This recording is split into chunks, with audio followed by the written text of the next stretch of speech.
Messieurs, dames, bonjour, bienvenue dans cette nouvelle vidéo terrifique. Non, terrifique, c'est pas, non? Je suis pas sûre. Putain, première phrase, j'ai bugué, c'est horrifique. Une vidéo d'horreur, en tout cas, paranormale, sur des affaires criminelles, enfin des choses peut-être inexpliquées. Je ne connais pas les histoires qui vont être racontées aujourd'hui et comme pour les précédents épisodes, je suis accompagné de Gwen qui va être avec moi et je vais être avec des invités exceptionnels, donc Vanille du podcast C'est Creepy, qui était déjà venu en début d'année avec Gwen et Pierre pour nous raconter des histoires, des affaires criminelles. Et invité exceptionnel, Yop, du podcast Le Rendez-vous de l'étrange et Avant d'aller dormir, que j'ai saigné. J'ai tout écouté, je me suis dit, il faut absolument que je l'invite pour qu'il vienne nous raconter des histoires. Ben, bienvenue à vous. Aujourd'hui, le concept, il est un peu particulier, il est un peu différent d'habitude, c'est que cette fois-ci, vous allez juste nous dire une phrase pour commencer. Et nous, on va devoir deviner si l'histoire est vraie ou fausse. Et je pense qu'on les a vus, on est avec un public aujourd'hui. Bravo au public! Parce que sur une histoire, à un moment donné, on va devoir débattre avec Gwen, savoir si l'histoire est vraie ou pas, mais on va être un peu aidé. On aura besoin d'aide. On va devoir voter pour savoir si l'histoire est vraie ou fausse. Est-ce qu'on est prêt? Je rappelle que chez vous, vous pouvez aussi participer. Gwen, moi je suis pas très compète. Je fais une vanne. Je fais une vanne que j'ai pas maîtrisée, mais je veux tout trouver. Je veux pas me faire berner, Ah, t'es tu vois. comme ça? Ça peut être possible. En vrai, c'est très dur. Et ben, messieurs, dames, c'est parti pour la première histoire. Première histoire, Vanille, on t'écoute. Une affaire criminelle a été résolue grâce à l'aide d'un fantôme. Toujours, je me tourne vers le. J'avoue, tu t'es pas vite fait retourner vers moi, tu m'as regardé, faut de l'aide. Mais ça voudrait dire déjà que la justice ait pris en compte le fait que les fantômes existent et que le fantôme il a apporté la preuve de quelque chose. Ça me paraît fou quand même. Une affaire criminelle donc a été résolue, c'est-à-dire le mec, le meurtrier, hop, prison quoi. Elle a été résolue, ouais. Grâce à un fantôme, ça a été avéré. Genre là, si je lis le rapport de police, il y a le mot fantôme dedans. Ouais, c'est ça. Après, peut-être qu'elle veut pas commencer trop costaud, elle, justement, elle veut. Ah si, là, c'est costaud. Ah, mais ça veut dire c'est vrai. Ah, tu t'es trahi, c'est vrai. Mais tout est possible avec elle, moi, je la comprends pas, moi. Mais fantôme, Mais mais. déjà, personne n'y croit. Enfin, j'ai l'impression que tout le monde n'y croit pas. Mais non, imagine, c'est un petit enfant avec un petit drap et tout, tu sais, peut-être. Arrêtez, il y a moyen qu'elle veuille faire un petit truc comme ça, tu vois. Non, mais moi je pense à un vrai fantôme. Moi, ça me paraît impossible dans le sens où ça voudrait dire que la justice a reconnu, voilà, c'était avéré que le fantôme il existe, il vient apporter une preuve. Genre, il vient témoigner, il est venu témoigner là-bas. Non, ou alors par On le appelle le biais fantôme. de. À un moment donné, par exemple, il a créé un coup de vent ou quoi, il y a un truc qui est tombé avec le truc avec marqué c'est lui le meurtrier, tu vois. Alors je sais pas, tu vois, alors il y a un truc. Tu dirais non. Moi je dirais, mais non, mais c'est. Mais dans quel pays? Tu vois, en fait, dans quel pays, tu vois? Les ricains, ils aiment bien des trucs un peu bizarres comme ça. En France, c'est impossible, tu vois. C'est aux États-Unis, ouais. Peut-être tu vas sur un non. Toi, tu dirais un oui, toi? Moi, je pense que la forme de la phrase avec le mot fantôme, je me dis qu'il y a une petite anguille sous roche, tu sais. Je sais pas, tu vois, genre. Qui pense que cette histoire est vraie? Wouah, attends. Et toi, tu penses? Mais pas du tout. Donc il y en a 10 qui pensent que c'est vrai et du coup 11 qui pensent que c'est faux. Est-ce que vous l'avez chez vous? Vanille, dis-nous si cette histoire est vraie ou fausse. Mais ça me paraît improbable et si c'est vrai, je veux que tu nous racontes parce que c'est fou. C'est vrai. Ouais. Ça, Je regrette tellement. ça, c'est les ricains, mais ça en France ça passe pas. Bah du coup, faut que vous deviniez ce qui s'est passé. Mais genre, est-ce que c'est un fantôme qu'on a vu? Mais parce qu'il a fait acte de présence différemment. Oui. Il était en présentiel ou il était en. Il a fait un call Zoom, ouais. Enfin non, on l'a pas vu genre comme ça. Est-ce que le fantôme en question a un rapport avec le meurtre ou n'a rien à voir? Si. Est-ce que c'est un fantôme qui a été tué ou pas? Oui. Donc c'est la victime qui s'est fait tuer qui allait rapporter quelque chose à quelqu'un d'autre. Ouais. Et puis bah, c'est pas qu'elle veut se venger, mais elle veut montrer à tout le monde la vérité, quoi. Ouais, mais sauf qu'il faut qu'elle le dise à quelqu'un. Et c'est ce quelqu'un qui est venu témoigner. Qui va dire non, putain, il a dû passer pour un con, lui.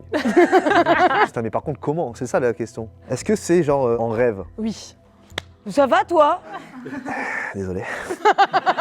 C'est exactement ça. C'était aux États-Unis. Il y avait une employée d'hôpital, une infirmière, qui est morte chez elle. Elle s'est fait agresser. Alors, ça ressemble un peu à un cambriolage. Mais en fait, elle est retrouvée à côté de son lit, par terre, enroulée dans un matelas, dans une couette. La police, elle sait pas qui c'est qui l'a tuée. Ils savent vraiment pas. Mais genre à l'hôpital, il y a sa copine, sa collègue, qui dit à tout le monde ah, mais c'est dommage qu'on n'ait pas retrouvé le tueur, dis donc, ça me gêne un petit peu. Cette femme, le lendemain, elle revient puis elle dit la victime lui est venue en rêve dans sa sieste et elle lui aurait dit écoute, c'est lui qui m'a tué, donc va à la police et puis s'il te croit pas, eh ben tu dis qu'il a volé des bijoux chez moi et il les a refilés à sa petite copine. Donc en fait la police elle a juste à aller chez la meuf et vérifier. Et donc du coup la police elle y va, elle trouve les bijoux Mais elle se dit, mais attends, mais c'est quand même chelou, on va pas prendre le témoignage d'un fantôme, parce que c'est quoi, après, au tribunal, on va amener la planche Ouija et il va Mais venir c'était son témoigner. amante, c'est pour ça qu'elle le savait. Et du coup, ils ont condamné le mec? Ils ont enfermé le mec, oui. Moi, je pense que j'avais raison, c'était faux. Alors, vu comme je suis raconteur, en vrai, on passe tout de suite à l'histoire suivante, racontée par Yop. Alors là, on retourne en Europe et pendant à peu près 15 ans, il y a eu une quarantaine de délits, on va dire. Ça va du vol au meurtre, où il y a la même ADN de femme. C'est le seul truc qui les unit. Il n'y a rien d'autre qui les unit, mis à part ces traces d'ADN. Fin de l'histoire. Est-ce que déjà elle est vraie ou faux? Sachant que c'est vraiment dans toute l'Europe. Il y en a en France, en Allemagne. En fait, le truc qui est fou, c'est que forcément dans les quarantaines de délits, il y a des personnes qui ont été arrêtées. Il n'y avait jamais de femmes. Tu te rappelles la vidéo qu'on avait fait? Il y avait une histoire comme ça de femmes qui ont voulu se venger, du coup avec le poison ou je sais plus quoi. Ah oui, 600 femmes qui avaient tué leur mari au même moment. Ouais, bah en vrai, ça ressemble de ouf. Mais c'est fait au même moment, c'est-à-dire que... C'est sur une période de 15 ans quand même. Après, t'en as qui sont assez rapprochés, t'en as qui sont un petit peu plus éloignés. Ça a commencé dans les années 90 et c'était le meurtre d'une policière et l'ADN a été retrouvé dans sa voiture. Mais tu vois, qu'est-ce qui l'empêche d'aller d'un point A à un point B, tu vois? Si t'as le pass Eurorail là, tu sais, pour faire toute l'Europe, des trucs comme ça, tu peux y aller. Et genre, ça peut pas être à peu près dans la même histoire, genre une potion magique, tu vois, genre ouais, elle met ses petits cheveux dedans et elle en envoie Ah, partout. genre ouais. Ça me rappelle un Genre. truc ça. Je pense que c'est vrai, mais il doit avoir une explication improbable. Ou alors c'est un gars, tu sais, c'est une sorte de médecin qui conserve des ADN d'une femme morte et qui va les mettre à droite à gauche pour camoufler son crime. Il va encore faire plus glauque que moi. Par contre, moi, si elle est fausse, j'ai archi le mort. Parce que j'ai envie de savoir l'histoire. Non, j'ai envie de dire vrai parce qu'il doit avoir un truc bizarre derrière. Pour moi, il y a un délire de gars qui a manipulé du sang ou des empreintes et qu'il a dupliqué ça, tu vois. Genre, il avait un plan, quoi. Il avait un business plan. Qui pense que cette histoire est vraie? On est combien? On est 9, donc on est minoritaire. Yop. Eh bien, cette histoire est vraie. J'ai passé une très mauvaise vidéo. Est-ce qu'il y a une théorie de un truc un peu calculé d'un médecin de récupérer des membres ou du sang ou... Pas du tout. Ça marche. Franchement, quand tu as commencé à en parler, je me suis dit en fait c'est pas bête. Mais non. Est-ce que c'est une erreur? Ah, est-ce que c'est une erreur des laboratoires? Effectivement, on est Oh, t'es beau. Arrêtez! Eh ben en fait, on est sur une femme qui travaille justement dans une usine où on fabrique les écouvillons pour prélever les ADN. Elle s'est un petit peu craquée, elle a laissé son ADN sur plusieurs batchs. Et le problème, c'est que ils ont été utilisés pendant des années et des années. Et on s'en est rendu compte très tard. Ce qui fait qu'il y a une quarantaine de crimes non résolus qui ont dû être... il fallait reprendre à zéro l'enquête et tous les coups derrière. On est d'accord que cette femme, non mais son métier principal, c'est justement de ne pas laisser ses traces ADN sur les empreintes ADN. C'est un petit peu planté, je pense qu'elle a dû louper un truc. Ouais, C'est-à-dire qu'elle a gâché 15 ans d'enquête? Est-ce qu'elle a fait un petit peu de prison au début, le temps de comprendre que c'était vraiment pas elle? Non. Non, parce que son ADN n'était pas connu des services de police. Ok, histoire vraie, très bien. On passe tout de suite à la troisième histoire. Tous les ans, on célèbre la mort de Mike, le poulet sans tête. Moi, je vois bien le délire de... Vous allez me suivre. Un jour, il y a un poulet, il a porté bonheur à un village, tu vois. Mais là, on est en Afrique ou en Asie, là, tu vois, les poulets sans tête, etc. Tu vois, les croyances et tout. Il a porté bonheur, il a fait un truc bien, et du coup, chaque année, on lui fait... Ou tu sais, les combats de poules, le coq un peu, tu vois, et après, c'était un des plus grands vainqueurs, et il le garde tout le temps. Je sais pas. J'ai pas dit que c'était logique. Ça date de quelle année? Ça, on peut avoir les années. On nous a donné l'année tout à l'heure. 1945. Écoutez, c'est très simple, c'est faux. Je crois pas. C'est un délire de vanille. Elle a écrit dans le train en arrivant. Elle s'est tapée une barre, elle s'est dit vas-y, je vais leur raconter une histoire de poulet sans Mais je sais tête. que même si c'est faux, elle peut nous en raconter ça pendant une demi-heure. Toi, tu crois, toi? Non, mais attends, Mais chacun son vote. je sais pas, j'ai pas arrêté de faire faux. Je me dis qu'à un moment donné, le moment où je vais dire que c'est vrai, ça va être faux. Donc ça va être ce moment-là. Moi, si c'est vrai, il y a un délire de... Il a porté bonheur à un village. Bon, moi, je vois que ça. Qui pense, dans l'Assemblée, on va voter, que cette histoire est vraie? Eh, ils y ont cru quand même au poulet. Bah, peut-être que c'est vrai, hein. Donc 10 vrais, 11 faux. Vanille, cette histoire est... Vrai? J'y arriverai pas, Fred. J'y arriverai pas. Alors, Mike, le poulet sans tête, est né le 20 avril 1945. On lui a coupé la tête un jour parce que on voulait le bouffer en fait, mais il est pas mort. Et du coup, pendant 18 mois, il a survécu sans sa tête. Il Ah, courait, c'était un peu trop, là, il quand marchait. Bon, on le nourrissait avec une petite pipette, quoi. Et en fait, les gens ils étaient choqués, hein, forcément. Sa survie, on l'explique parce que en fait, quand ils ont coupé sa tête, il y a un caillot qui a bouché, le sang il n'est pas parti en entier. Toute la partie inférieure continue de fonctionner normalement. voilà. C'est terrifiant ce truc. Et c'est où, c'est dans quel pays? États-Unis. Il est devenu célèbre grâce à ça et tous les ans, dans le Colorado, il y a une fête qui s'appelle Mike the Headless Chicken Day. Et tous les ans, voilà, ils se font un petit repas en l'honneur de Mike. Super, très bonne histoire. On passe tout de suite à la prochaine histoire. On est en 1977, en Russie. Il est 20h, prime time télé quoi. On est en plein milieu du journal télévisé et le présentateur disparaît. C'est tout. Et cette affaire est toujours non résolue parce que le gouvernement n'a jamais communiqué quoi que ce soit là-dessus. La Russie, ouais, ça m'étonne pas. Un jour, il est parti en impro. Il a sorti une dinguerie sur le pays. Et je pense que la Russie, c'est un pays, tu vois, si tu pousses un peu trop sur le gouvernement, il te capture. Mais par contre, en direct, genre, ils n'ont pas attendu la fin de sa journée. Ils n'ont pas attendu sortie de studio 21h30. C'est une histoire qui est assez simple pour qu'elle soit vraie. Tu vois, genre, il n'y a pas un truc de fou que Yop lui aurait inventé. Il disparaît, mais genre, on le tue. Non, on va le tuer en direct. Ça se saurait, je pense. En vrai, ça se C'est saurait. déjà arrivé. Il y a déjà un présentateur qui s'était suicidé en direct. Moi, je vais dire vrai. Il doit y avoir une histoire un peu bizarre derrière, tu vois. Non, mais je sais que je suis mauvaise au niveau mentaliste parce que depuis tout à l'heure, j'essaie de deviner comme ça en les regardant, ça ne marche pas. Et l'histoire non plus, mais ça va bien se passer. Non, c'est faux. Moi, je pense qu'elle est vraie parce que si elle est fausse, tu vois, l'anecdote n'est pas folle, tu vois. Genre, tu sais, c'est pas un Justement. truc. Regarde, mec, le poulet, ça nous a mis un peu. Moi, j'arrive pas le Mike et tout. Là, tu dis, ok, ça peut. En vrai, il n'y a rien qui cloche à son histoire, justement. Elles sont bien vos histoires parce qu'elles mettent vraiment le doute. Messieurs, dames, qui pense que l'histoire de ce présentateur télé qui a disparu en prime time est vraie? Oh, très peu. Ah si, quand même. Donc on pense plus qu'elle est fausse. Moi, je pense qu'elle est vraie. Je pense qu'elle est fausse. Yop, cette histoire est-elle vraie ou fausse? Eh bien, elle est fausse. La première! C'était en 1978. Non, T'es inspiré d'histoires qui ressemblaient un peu à ça ou pas du tout? non, pas du tout. Ça m'est venu comme ça. Eh bien, parfait. Bien joué, tu nous as bien eu. Et bien, on passe tout de suite à l'histoire suivante. Alors, il y a 2 vaches qui sont suspectées d'avoir été enlevées par les extraterrestres dans la zone 51, ont subi un interrogatoire de police officiel. En vrai, mais en fait, avec le pouls, tu sais, qu'ils y mettent, t'es sûr d'avoir vu ça, et ils essayent de voir, tu vois. Moi, je les vois trop faire ça, par contre. Je pense que c'est faux, mais je les vois grave faire ça. Des vaches, putain, mais tout est impossible. Tout est assez improbable pour que ce soit vrai. L'interrogatoire, ça me paraît presque trop vrai. Après, zone 51, si t'en as pas trop fait sur zone 51. Mais moi, je crois à l'interrogatoire, mais pas aux enlèvements de vaches. Mais vous avez jamais vu les vaches avec les ovnis Voler? Non, Vanny, on n'a jamais vu ça, Vanny. Non, moi j'y crois zéro. Je pense que c'est une histoire inventée, basée sur autre chose. Messieurs, dames, qui pense que cette histoire est vraie? Voilà là là là là là. 14, ouais, je pense là. Écoutez, vous êtes trompés. L'histoire est fausse, inventée par Vanny. Cette histoire est fausse. Vanny, cette histoire est-elle vraie ou fausse? Elle est fausse! Aura! Je sais pas si vous la connaissez, mais il me semble qu'il y a une affaire aux États-Unis, ça doit dater un peu, un cochon qui a été accusé de quelque chose. Mais vraiment, hein, légalement accusé, genre il était coupable. Ce qui serait intéressant, c'est de savoir si aux États-Unis, il y a des lois pour les animaux qui ont commis des crimes ou quoi que ce soit, tu vois. Mais non, parce que je crois qu'aux États-Unis, ils sont encore des objets. Donc du coup, je pense pas qu'ils peuvent être condamnés. On passe à l'histoire suivante. C'est parti. Eh bien, on reste aux États-Unis, on reste sur les thèmes des animaux. Et cette fois, on va partir sur un petit chat. Et donc, c'est un chat qui a été élu maire d'un village pendant 20 ans, en Alaska.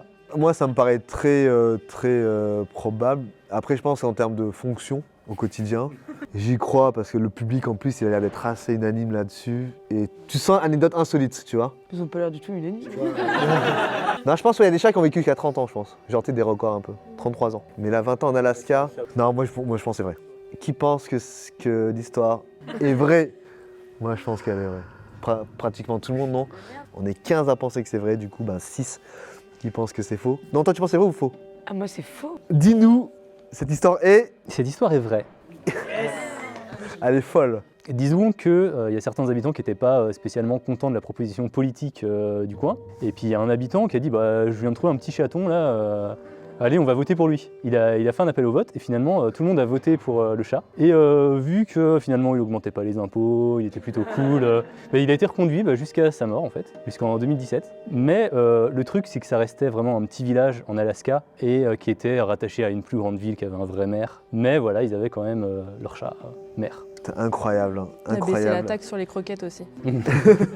Merci Yop. On passe à l'histoire suivante.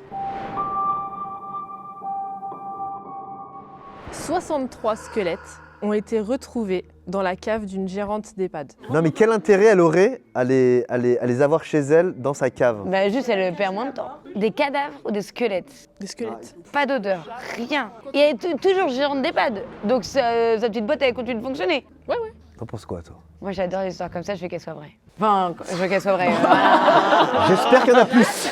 Ça ressemble à un truc vrai, tu vois. Ça ressemble à un truc de... Mais l'histoire derrière, faut qu'on aille creuser pourquoi elle les a pris, pourquoi elle les a pas rendus à la famille, pourquoi elle les a pas enterrés. Non mais ça peut être fou parce qu'elle a dit 63. Elle a dit des détails très précis. 63, gérante d'EHPAD. Donc ça veut dire en France. EHPAD c'est qu'en France. Non, j'y crois Mais pas. pas que les EHPAD d'enfants. Non mais le terme EHPAD, je pense qu'elle a inventé. On a entendu cette histoire, moi ça me dit vraiment rien et j'ai internet, tu vois. Et j'ai pas... j'ai la télé, hein, j'ai jamais entendu cette histoire. Ça peut être très vrai, mais j'aurais entendu cette histoire, Entier. quoi. Messieurs, dames, qui pense que cette histoire est vraie? Enfin, décide pas entendre l'histoire. 11, donc vous êtes en majorité à penser qu'elle est vraie. Je pense qu'elle est fausse et que en France, 63 squelettes retrouvés dans un EHPAD, j'aurais entendu parler. Vanille, cette histoire est-elle vraie ou fausse? Cette histoire est... Fausse. Mais possible. possible de fou. Mais je vais faire une histoire bientôt d'une meuf qui a des pensionnaires et voilà. Un peu dans le même style. Ouais. On passe à l'histoire suivante. Yop, on t'écoute. Ça commence un peu comme une blague, mais ça n'en est pas une. C'est l'histoire d'un mec qui entre dans un bar et en fait il n'en ressort jamais. C'est Pierre Cross? En gros, on le voit arriver sur les caméras de sécurité. Et ben là, il y est toujours. Enfin, on n'en sait rien en fait où il est. On sait qu'il est rentré dans le bar. Depuis, il a disparu. Quel pays? États-Unis, Columbus, en Ohio. C'est très précis. Non, moi je pense que c'est vrai, que l'anecdote derrière est hyper glauque. Après, lui, il fait pas des trucs glauques. C'est ça. Parce que moi j'avais plein d'idées glauques, mais il a dit pas glauque. Partage-les-nous, Gwen. Un peu comme la hostel. Non, hostel, c'est quoi hostel? Tu sais, c'est après, tu viens, t'es un étranger, tu vas dans certains pays, ils te prennent ton passeport, et après, il y a des Américains qui t'achètent et pour te découper dans une autre pièce. C'est quoi ton quotidien, Gwen? On a basculé là, il se passe quoi là? Non, mais je me dis, cette histoire peut être vraie parce que j'ai déjà entendu un peu d'histoires des gars qui partent en vacances, qui disparaissent parce qu'il y a des délires de trafic d'organes. Moi, je pense qu'elle est vraie. Moi aussi. Qui pense que cette anecdote est vraie? Ouais, on est majoritaire. On est 20. 20 contre 1. Eh bien, vous avez raison. Mais du coup, vous avez des théories à donner avant que je donne la mienne, parce que finalement, on n'en sait rien. Théorie, il s'est fait Ouais, kidnapper. petit trafic d'organes. Ou alors, il voulait s'échapper lui-même en fait de sa propre vie. Tu sais, il fait croire à sa propre mort pour vivre une autre vie. J'ai déjà entendu des histoires comme ça. Tu sais, il y en a, j'ai déjà entendu des histoires de personnes qui font croire à leur propre mort pour toucher leur propre héritage. Enfin, leur propre assurance vie. Je pense que j'irai dans des théories comme ça. Mais pour les histoires plus glauques, je laisse parler Gwen. Bah, les théories sont pas mal, mais a priori, il vivait quand même une belle vie. En fait, il était étudiant en médecine, il venait tout juste de finir ses partiels. Alors, ça aurait été bizarre de vouloir disparaître alors qu'il avait bossé pendant des mois pour ses partiels. Il avait une copine, il prévoyait d'aller en spring break ensemble, tout ça. Moi, ma théorie, c'est qu'en fait, le bar il est dans un complexe un peu plus grand. Il n'y a pas qu'un bar dans ce complexe. Il y avait des travaux et ça m'étonnerait pas genre qu'il soit tombé genre là-bas dans un trou. Et genre, il est dans les murs maintenant quelque part, il est rebouché. Mais en fait, une chose est sûre, c'est qu'il n'a pas quitté le bar, parce qu'en fait, on est à Columbus, et c'est l'une des villes aux États-Unis qui a le plus de caméras de sécurité. Et il a été vu dans aucune caméra de sécurité, les enquêteurs, ils ont épluché toutes les caméras. Mais c'est que des suppositions, quoi. Après, peut-être que les travaux, ils l'ont vu le matin en plein milieu du béton, ils se sont dit « Oh, fait chier, il va falloir que je prévienne. » Non, Vanille. On va avoir du retard. Et bien, on passe tout de suite à l'histoire suivante. Alors, une voyante transforme ses clientes en savon et en biscuits pour le thé. Tu sais, c'est le genre d'histoire que j'aime bien. Savon, thé, c'est quoi? En fait, elle a une offre en fait. Elle a une offre. Par contre, oui, moi ça me paraît crédible ça. Mais elle les transforme. Mais j'arrive pas à comprendre le côté chimique de comment tu peux transformer un corps humain en savon. Scientifiquement, c'est possible. Je suis pas trop de théorie là-dessus, mais je pense que c'est vrai. Qui pense que cette histoire est vraie? Ah, on n'est pas tant si quand même. 13 pensent que c'est vrai. Et ben c'est vrai. C'est vrai. Oh yes! Des gens sont morts et on les a mangés! Et on s'est lavé avec eux! C'était une femme italienne dans les années 40. Elle se faisait passer pour une voyante, elle recevait ses clientes dans son petit cabinet. Ensuite, elle les tuait. Elle les saoulait d'abord. Elle les tuait, elle récupérait leur sang pour en faire des gâteaux. Quoi. Elle faisait pas du boudin avec, mais elle faisait des gâteaux. Ensuite, elle récupérait leur graisse pour faire des savons. Du coup, elle était très fan de sa propre pâtisserie. Elle les mangeait aussi, elle disait ah ouais, telle cliente elle était très bonne. Faut que vous deviniez ce qu'elle a fait de ouf en prison. Elle s'est mangée. Non, est-ce qu'elle a refait avec un autre prisonnier? Vous allez trop loin, elle a pas trop les ressources. Petit indice, en prison, on a du papier et un crayon. Elle a écrit la recette? Ouais. Elle a écrit la Elle a fait un livre de recettes. Oh, trop bien! Ah, c'est incroyable en vrai. Merci Vanny, on passe à l'histoire suivante.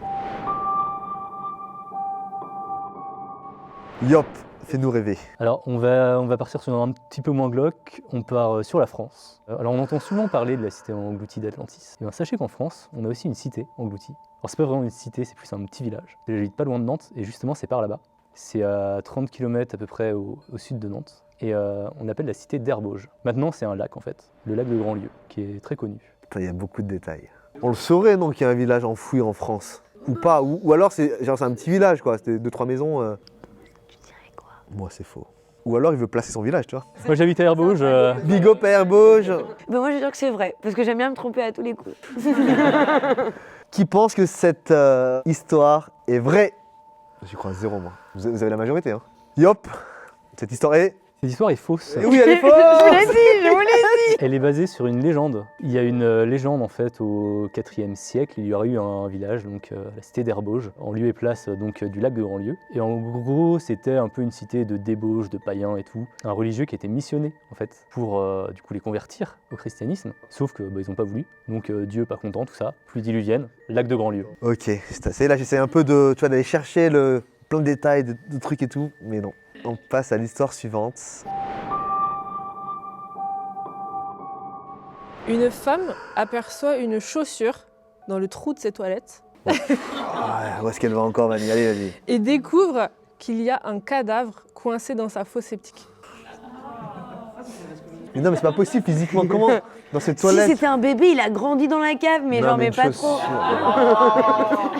Ah, mais comment il mangeait? Bah je sais pas, tu poses beaucoup de... avec toutes tes histoires que tu nous racontes, il y a que ça qui te choque. Et moi je dis que c'est clairement vrai. Vanny, c'est vrai, tu Mais penses? pour moi c'est vrai. Mais si tu veux cacher un cadavre... Bah c'est parfait, il y a pas d'odeur. Enfin si, il y a une odeur, mais pas celle du cadavre. Donc, bah je suis sûre, soit c'est parce que tu y es passé une fois comme ça, t'es allé dans la fosse septique après, soit t'es déjà dans la fosse septique et ça, il y a des remontées. Ah, décidez-vous. Moi j'aimerais que ça soit vrai. J'ai envie d'encore entendre une histoire. Ou maintenant quelqu'un a fait ses besoins, il a voulu récupérer, hop, il l'a attrapé, il est tombé. Moi, j'y crois pas. Je pense que c'est faux. Ou alors, tu sais, genre c'est un peu comme les enfants, tu sais, qui font tomber leur ballon au niveau de la rivière. Je te tiens par les pieds. Bah là, pour réparer, si tu veux le récupérer. Il le tient par la botte, par la chaussure, et il se noie après dans la fosse septique. Qui pense que cette histoire dégueulasse est vraie? Moi, je pense qu'elle est vraie. On est 18 à penser que c'est vrai. Bah, je suis désolée de vous décevoir, mais c'est une histoire vraie. Du coup, Yes! Elle est deg! alors en fait, c'est une enseignante japonaise, elle rentre chez elle un soir, elle a envie d'aller aux toilettes, elle a des toilettes turques, mais le truc c'est que quand elle s'approche, elle voit qu'il y a une chaussure en cuir d'homme. Elle se dit, mais comment ça se fait? Enfin, j'habite toute seule, c'est pas possible. Du coup, ce qu'elle fait, c'est qu'elle sort dehors et elle va voir dans le tuyau qui fait 30 cm, qui donne vers sa fosse septique. Et en fait, elle voit des jambes et donc elle appelle la police. Et ils ouvrent le truc et vraiment, il est coincé dedans. Donc ils sont obligés de le scinder en deux, le truc en béton. Et ils se rendent compte qu'il était comme ça dedans, avec une chemise bien pliée entre ses mains. Alors, il avait un pantalon, mais il avait plus de haut. En fait, c'est un homme qui habite dans le village d'à côté et il connaît la meuf, il connaît l'enseignante. Il veut aller voir sa petite culotte à chaque fois ou un truc comme ça. Non mais je toujours. Pardon frère, j'arrête. Franchement, écris des livres, hein, parce que là, t'as une imagination, elle est folle. Hein. Alors, en fait, la police pense que c'est un pervers qui s'est mis là pour... voilà, pour l'espionner. Mais le truc, c'est qu'il connaissait la fille et il avait une relation avec elle-même. En vrai, on sait pas trop, mais ça reste quand même chelou comme affaire. C'est un mystère un petit peu. Et la police pense que c'est un suicide, il est resté coincé. Enfin, un suicide. Il est rentré, il est resté coincé, il n'a pas pu ressortir. Et comme il y avait de la neige, c'était en plein hiver, il est mort de froid dedans, Mais d'hypothermie. comment c'est possible? Parce que du coup, s'il y a la tête qui était faite pour que ça reste en mode genre, elle regarde le trou, c'est-à-dire qu'il a dû mettre les pieds d'abord. Comment la botte a pu remonter? Il y a plein d'éléments chelous. Moi, je pense pas que c'était un pervers. Moi, je pense que c'est un meurtre. Mais en gros, voilà. On passe tout de suite à l'histoire suivante. Yop, on t'écoute. Ok, donc on est à Stockholm et la nuit, il y a un train fantôme, enfin un tramway quoi, qui circule, qui est généralement vide, mais des fois il y a des gens à l'intérieur. Et on ne sait pas qui sont ces gens. Et voilà, on ne peut pas monter à l'intérieur de nous-mêmes. Très simple. C'est un truc de cinéma. Non, mais c'est un truc de service. Tu sais, c'est les bus ne prend pas de voyageurs, il rentre au dépôt, il a fini sa journée. Ah, tout ça. Je suis endormie dedans. Oui, c'est vrai. C'est faux. Non, je pense que c'est vrai. Mais non, c'est vrai, c'est la dernière. Elle est vraie, mais il y a juste une explication très simple. Ah, il y a un truc que j'ai pas dit, qui est important. Il est pas peint comme tous les autres. Il est gris, il est en métal quoi. Je pense que, et on pense tous à l'unanimité, on est 21, je vote pour vous, on est 21 à penser que cette histoire est vraie. C'est une légende urbaine. Putain, pardon, je sais même pas le retard. C'est ce que j'allais dire. Moi, depuis tout à l'heure, je dis que c'est faux en plus. Qui pense que c'est vrai? Mais moi, j'allais dire que c'est vrai, mais forcément moi. Hein. En fait, c'est une légende urbaine, comme quoi il y aurait un train fantôme qui passe la nuit, et si on monte dedans, en gros, on disparaît à jamais. Mais effectivement, il y a toujours un peu de vrai dans les légendes urbaines, et tu y étais un petit peu quand même. C'est qu'il y a quand même un tramway qui a circulé dans les années 70-80, même pendant 30 ans jusqu'aux années 90, qui servait pour tester en fait la ligne. Donc t'étais pas si loin, Surtout qu'ils lui ont donné un nom, le Silver Pylon, la flèche d'argent. Et le fond de vérité, tu l'avais pas mal en vrai. Hein. Ouais, bon, on va dire que on a raison. Ouais. Moi, ça m'arrange pour ma vidéo d'avoir raison. On passe à la dernière histoire. Vanille, fais-nous rêver ou fais-nous vomir. Un serial killer américain est connu sous le nom du tueur au jambon. Tout est vrai. Enfin, pour moi, serial killer américain, jambon, bacon, tac, tac, tac. Non, moi je dis que c'est vrai. Moi j'ai envie qu'on me raconte une histoire là. Serial killer, déjà c'est un boucher le gars. Ça commence souvent comme ça. Tu vois, ça part d'un métier où le gars, au bout d'un moment, il pète un câble, il est dans sa routine. Il a fait son CAP boucherie, il est dans le même village, il est dans un ranch du Texas, il se fait yèche de fou. Au bout d'un moment, il y a un client qui le paye pas, ou tu vois, il se venge, il le tue, il sait pas quoi en faire. Son cœur de métier, c'est la boucherie, il le découpe, il en fait du bacon et il le revend aux autres. Moi je pense pas. Non, pas assez glauque pour moi. Bah jambon en plus, ça veut dire qu'il faut qu'il le garde pendant un certain temps, peut-être la tête en bas ou quoi. Enfin, tu sais, les jambons. Enfin, non mais. Ah, genre chambre froide et tout. Arrêtez d'être choqué chaque fois que je dis quelque chose. Non, mais genre chambre froide, Bah pendu ouais, et un tout, dans des jambon, broches quoi. et tout. Qui pense que c'est vrai? Tout le monde? On est 20 sur 21 à penser que c'est vrai. Vanille, dis-nous tout. C'est faux. Oh putain! Eh, bien joué, hein. Et lui, sur France Gibraltar, il met 100 € sur Gibraltar.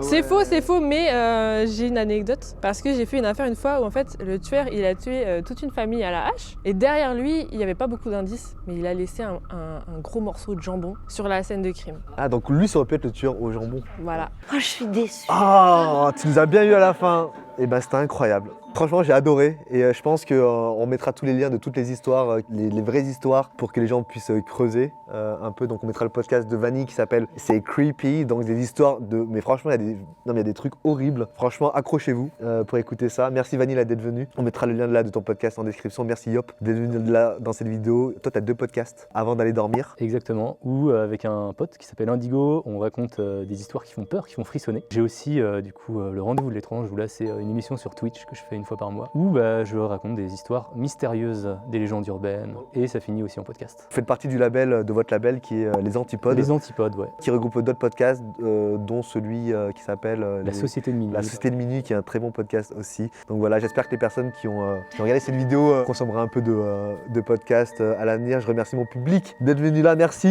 C'est très cool.